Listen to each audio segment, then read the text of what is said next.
Hello friends, welcome to my YouTube channel. আজকে তোমাদেরকে আমি দই চিংড়ি রেসিপি দেখাবো।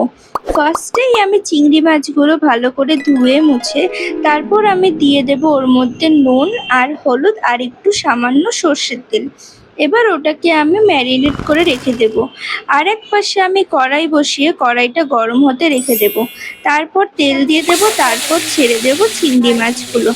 চিংড়ি মাছগুলো বেশি কড়া কড়া করে ভাজবো না, কারণ বেশি কড়া কড়া করে ভাজলে অতটা ভাল লাগবে না। তাই আমি মোটামুটি হালকা মতো ভেজে নেব কড়াইতে। তারপর চিংড়ি মাছ দেওয়ার পর হলুদ দিয়ে দিয়েছি একটু কালারে হওয়ার জন্যে। এরপর আমি এটা ভালো করে ভেজে নেব। ভেজে নেওয়ার পর এরপর আমি কিছু কিছু জিনিস রেডি করে রেখেছি। এতে মেন লাগবে আলু পেঁয়াজ কাটা, লঙ্কা কাটা আর আদা রসুন বাটা পেস্ট। এবার আমি এই চিংড়ি মাছগুলো তুলে নিয়ে আবারও তেল ঢেলে দিয়েছি। এর মধ্যে আমি দিয়ে নেব কিছুটা গোটা গরম মশলা দিয়ে নেব আর একটু সাদা জিরে ফোড়নে দিয়ে নেব। তারপর দিয়ে দেব পেঁয়াজগুলো।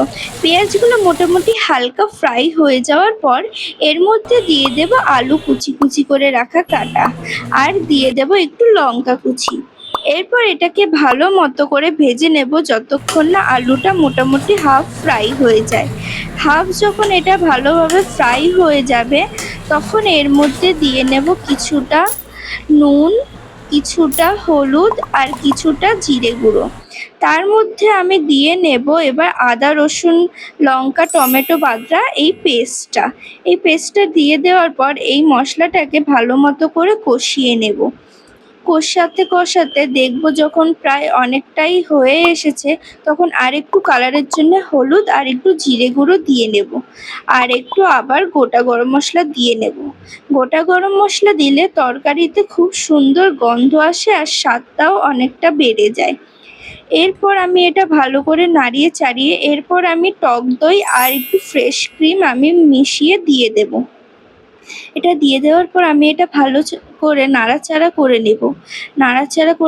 যত মশলা বেশি ভালো করে কষানো হবে টেস্ট ততই বেশি ভালো হবে। এই জন্য এটা আমি অনেকক্ষণ ধরে কষিয়ে নিলাম। তারপর আমি ওই বাটি ধোয়া টক দই বাটি ধোয়া জলই আমি 2 বাটি দিয়ে দেব। এরপর আমি এটা একটু হালকা নাড়িয়ে চাড়িয়ে আমি এটা ফুটতে রেখে দেব। এটা ভালো মতো করে ফুটতে থাকুক। এর ওপর আমি একটুখানি পরেও আবার কাঁচা লঙ্কা দিয়ে নিয়েছিলাম, তোমরাও দিয়ে দিতে পারো। আর উপর দিয়ে একটু ফ্রেশ ক্রিম দিয়ে দিচ্ছি আর একটু গোটা গরম মশলা ছড়িয়ে দিচ্ছি। এরপর হয়ে গেলে আমি চিংড়ি মাছগুলো দিয়ে দেব যখন তরকারি ফুটতে থাকবে। এতে কি হবে, চিংড়ি মাছগুলো বেশি করকরে হবে না, নরম সফট থাকবে। এরপর তরকারি প্রায় অনেকটাই হয়ে এসেছে, ঝোল এইটুকু তো লাগবেই, সেই জন্য এরকমভাবেই রেখে দিচ্ছি ঝোল। দেখো কতটা সুন্দর লাগছে।